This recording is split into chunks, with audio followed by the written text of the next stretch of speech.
Hey guys, my name is Mohammad Arif और आप देख रहे हैं मेरे यूट्यूब चैनल डैड के आरिफ। गाइस, चैनल में आप सभी का बहुत बहुत स्वागत है।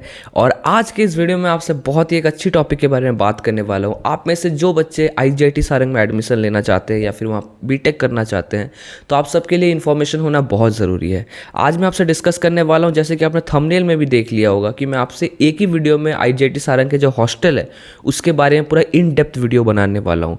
हॉस्टल कैसा होता है, हॉस्टल का खाना कैसा होता है, हॉस्टल का रहना कैसे होता है, हॉस्टल का सिक्योरिटी कैसा होता है, हॉस्टल में एक रूम में कितने जन रहते हैं, हॉस्टल में क्या क्या फैसिलिटीज़ दी जाती है, क्या क्या नुकसान है हॉस्टल में रहने के, क्या क्या फ़ायदे हैं हॉस्टल में रहने के। हर एक चीज़ मैं आपको इस वीडियो में बता दूंगा, ताकि अगर आप आईजीआईटी सारंग के हॉस्टल में रहोगे तो आपको ये सारी चीज़ें फेस करनी पड़ेगी फ्यूचर में। तो इसके बारे में पहले से नॉलेज होना बहुत ज़रूरी है। तो वीडियो को पूरा देखना है, बढ़िया से देखना, चीज़ों को समझना है। और अगर फिर भी कुछ डाउट रहे तो कमेंट करना है। अगर कमेंट करोगे तो उस टॉपिक पे मैं वीडियो बनाता हूँ और आपका नाम मैं हाईलाइट करता हूँ, ताकि आपको भी एक शाउट आउट मिले। तो चलिए वीडियो को हम स्टार्ट करते हैं, ठीक है। सबसे पहला बात मैं आपको ये बता देता हूँ, इंजीनियरिंग के जो 4 साल होते हैं, ये 4 साल में आपको कौन कौन से हॉस्टल मिलते हैं मैं आपको ये बता देता हूँ। फर्स्ट ईयर में जो आपको हॉस्टल मिलता है उसे बोला जाता है आकाश भवन। सेकेंड ईयर में जो आपको हॉस्टल मिलता है उससे बोला जाता है आर्यभट्ट।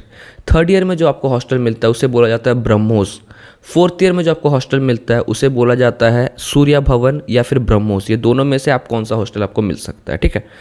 अब पहला मैं बात करता हूँ जो फर्स्ट ईयर के बच्चे, बिकॉज बहुत सारे बच्चे जो मुझे देख रहे होंगे वो फर्स्ट ईयर के ही होंगे। तो फर्स्ट ईयर के बारे में बात करता हूँ। आपको जो हॉस्टल मिलेगा उसका नाम है आकाश भवन। आकाश भवन क्या है? एक तरह का बोला जाए तो बढ़िया सा फुली प्रोटेक्टेड, फुली सिक्योरिटी वाला एक हॉस्टल है। इसका मतलब क्या होता है? इसका मतलब ये होता है कि आपके हॉस्टल में कोई भी सीनियर नहीं आ सकते, आपके हॉस्टल में कोई भी बाहर के पर्सन नहीं आ सकते। इवन आप खुद अपने हॉस्टल से रात के 8 बजे के बाद बाहर नहीं निकल सकते हो, बिकॉज वो इतना ज़्यादा ही टाइट सिक्योरिटी होता है। बिकॉज फर्स्ट ईयर के बच्चे बहुत फ्रेजाइल होते हैं, सीनियर्स कुछ भी उन्हें उल्टा थोड़ा भी कुछ अगर पूछ लेते हैं या फिर बात कर लेते हैं तो उन्हें डर लग जाता है।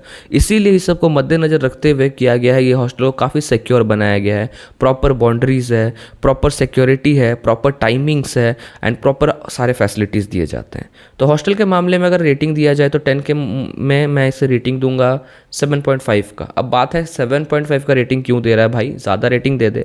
बिकॉज नंबर 1 चीज़, एक रूम में 4 बच्चे को बैठा दिया जाता है। 4 बच्चे, आप बिल्कुल सही सुन रहे हो। अगर आपके पास आपके रूम में अगर कैपेसिटी कम है, मतलब अगर समझो बच्चे ज़्यादा आए नहीं है इस बार, तो आपको एक रूम में 3 जन दे दिया जाएगा। लेकिन बेसिकली एक रूम में 4 जन दिया जाता है। 4 जन, एक फ़ैन।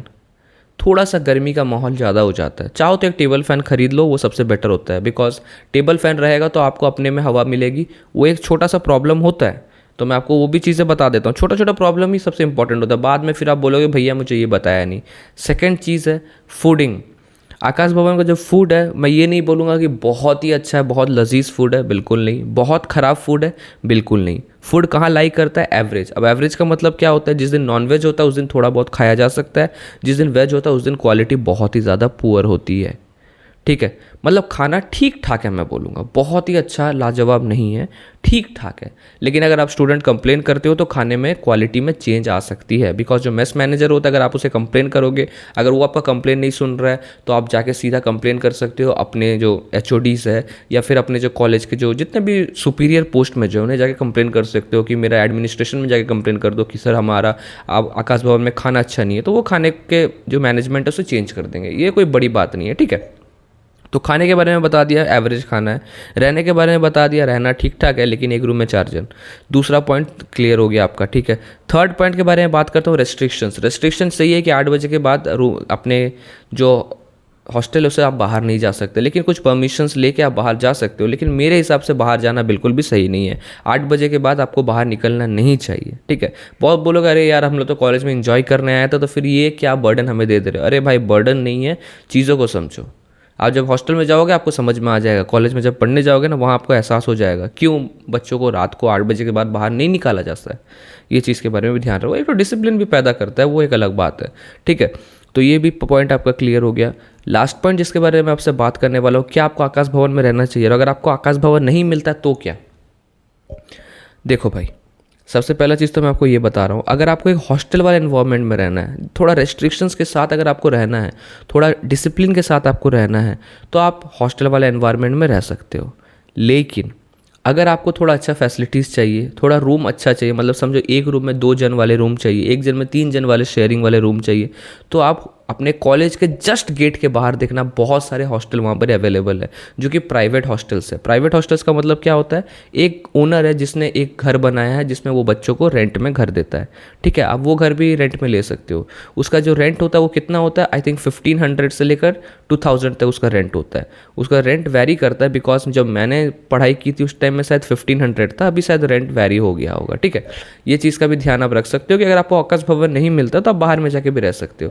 लेकिन एक चीज़ का ध्यान और रखना, जो बच्चे हॉस्टल से सेकेंड ईयर में जाएंगे, समझो फर्स्ट ईयर से आप सेकेंड ईयर में जाओगे, तो जो आकाश भवन वाले जो बच्चे ना, पहला प्रीफरेंस उन्हें मिलेगा हॉस्टल के लिए। जब उनका हॉस्टल का सीट पूरा बुक हो जाएगा उसके बाद जो बाहर के बच्चे हैं उनके लिए सीट ओपन होगी। इस बात का भी ध्यान आप रखना।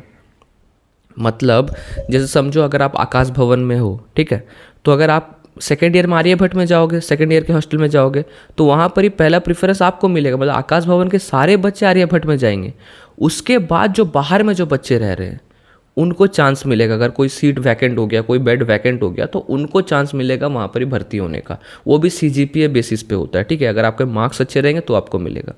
तो अगर आपको सेकेंड ईयर में हॉस्टल में रहना है तो आपको आकाश भवन में रहना मेरे हिसाब से बेटर ऑप्शन है, बिकॉज आर्यभट्ट में सीट बहुत कम है। सेकेंड ईयर के जो हॉस्टल है उसमें सीट बहुत ज़्यादा कम है, ठीक है। इस बात का ध्यान आप रख लो। लेकिन अगर आप फर्स्ट ईयर सेकेंड ईयर बाहर बिता सकते हो तो कोई टेंशन नहीं है। थर्ड ईयर में तो आपको 100% हॉस्टल मिलेगा। ब्रह्मोस बहुत बड़ा है, आपको आराम से ब्रह्मोस में हॉस्टल मिल जाएगा, ठीक है। तो थर्ड ईयर में आपको ब्रह्मोस मिलता है। ब्रह्मोस में एक रूम में आप 2 जन रहते हो। जो थर्ड ईयर के जो हॉस्टल होते हैं, एक रूम में आप 2 जन रहते हो। काफ़ी वेल फर्निश्ड रूम है, बढ़िया फैसिलिटीज़ है, बढ़िया वाईफाई है, इंटरनेट 100% फ्री है। फूडिंग जो होता है एट पार है, मैं बोलूँगा एवरेज से काफ़ी ऊपर है फूडिंग। थर्ड ईयर का जो हॉस्टल का जो फूडिंग है बहुत अच्छा है। साल में 2 बार फेस्ट होते हैं जो कि नंबर 1 फेस्ट के गिनती में आता है। बहुत अच्छा फेस्ट होता है, ठीक है। प्रॉपर फैसिलिटीज़, रहना अच्छा, हाइजीन प्रॉपर होता है, बाथरूम प्रॉपर क्लीन होते हैं। तो थर्ड ईयर में कोई भी प्रॉब्लम नहीं होगा। फोर्थ ईयर का बात करता हूँ। अब जो बच्चे थोड़ा अकेले रहना चाहते हैं, जो सिंगली रहना चाहते हैं, जो बच्चे एक सिंगल रूम में रहना चाहते हैं, उनके लिए सूर्य भवन है। सूर्य भवन फोर्थ ईयर का हॉस्टल है। यहाँ पर आपको सिंगल ऑक्यूपेंसी मिलती है, मतलब एक रूम में एक बच्चा रह सकता है, ठीक है।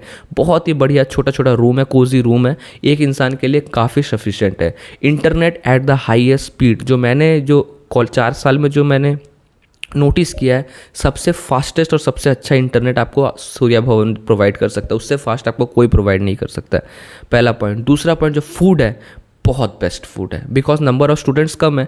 फूड काफ़ी बेटर है, मतलब एवरेज से भी ऊपर, ब्रह्मोस से भी ऊपर, सबसे ऊपर मैं बोलूँगा सूर्य भवन का फूडिंग। इंटरनेट अच्छा है, फूडिंग अच्छा है, रूम अच्छा है। बाकी अब आप फाइनल ईयर में पहुंच चुके हैं, देखो यार अभी भी आपको अच्छे फैसिलिटीज़ नहीं मिलेंगे तो कब मिलेंगे। तो सूर्य भवन को मैं छोड़ ही देता हूँ, सबसे बेस्ट है। अगर एक ड्रीम करना है तो ये ड्रीम करना है कि भाई मैं फोर्थ ईयर में मुझे सूर्य भवन चाहिए। इसके लिए क्या करना पड़ेगा, बढ़िया CGPA लाना पड़ेगा। 8 CGPA के ऊपर में लाओगे तो मिलने का चांसेस बहुत ज़्यादा हो जाते हैं, ठीक है। बिकॉज जो बच्चे फॉर्म भरते हैं वो बच्चे में जिसका सबसे हाईएस्ट CGPA रहता है ना, पहले उसको वहाँ पर ही रूम अलॉटमेंट होती है। वो भी रूम अलॉटमेंट आपको सीरियल ऑर्डर में मिलता है। मतलब जैसे आपका CGPA बहुत अच्छा था, आपको सबसे ग्राउंड फ्लोर का रूम मिलेगा जो सबसे ठंडा रूम होता है। धीरे धीरे जैसे CGPA कम होते जाएगी, room second floor third floor में चला जाएगा जहाँ पर ही गर्मी लगती है। इस बात का भी ध्यान रखना, ठीक है। मैं हर एक एस्पेक्ट पैरामीटर आपको बता दे रहा हूँ ताकि आपको कोई भी दिक्कत ना हो। आप अगर आपसे कोई अपने जो कलीग है, आपके जो दोस्त है, वो आपसे पूछेंगे तो आप बोलेंगे हाँ ये सब चीज़ें तो मुझे पहले से पता थी, मुझे ये सब चीज़ के बारे में पहले से नॉलेज थी। बोलोगे मैं डैड गाय आरिफ को फॉलो करता हूँ। तो और भी कोई डाउट है तो भाई बताओ यार, ठीक है। हॉस्टल के बारे में मैंने आपको सारा इन्फॉर्मेशन दे दिया। उम्मीद करूँगा आपको मेरा इन्फॉर्मेशन पसंद आया होगा। अगर आपको इन्फॉर्मेशन पसंद आया तो प्लीज़ चैनल को सब्सक्राइब कीजिए और अपने दोस्तों तक भी शेयर कीजिए जो IGT सारे में जाके पढ़ना चाहते हैं। और भी कोई इंपॉर्टेंट टॉपिक्स है जिसके ऊपर मैं आप चाहते हो मैं वीडियो बनाऊँ तो प्लीज़ कमेंट करो, मैं आपका नाम हाईलाइट करूँगा और वो वीडियो भी बनाऊँगा। तो मिलेंगे एक और वीडियो के साथ, तब तक के लिए अस्सलाम वालेकुम, नमस्कार, जय हिंद एंड वंदे मातरम।